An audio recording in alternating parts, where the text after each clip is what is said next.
Recalls are one of the few tools that give everyday citizens the power to fire an elected official before their term ends. It's not about disagreeing with policy.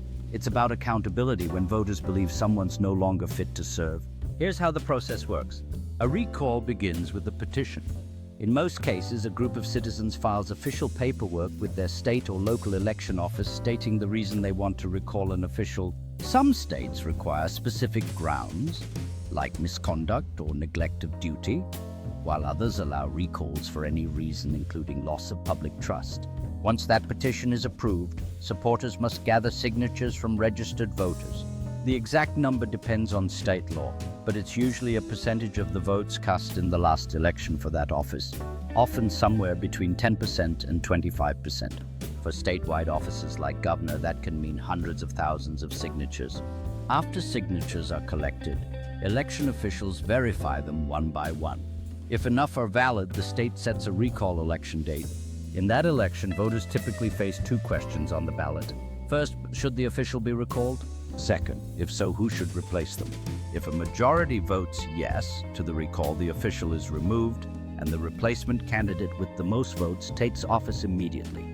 If the recall fails, the official stays in power and finishes their term. Recalls aren't available everywhere. Only 19 states allow the recall of statewide elected officials. But many more permit recalls at the local level for mayors, city councils, county officials, and school boards.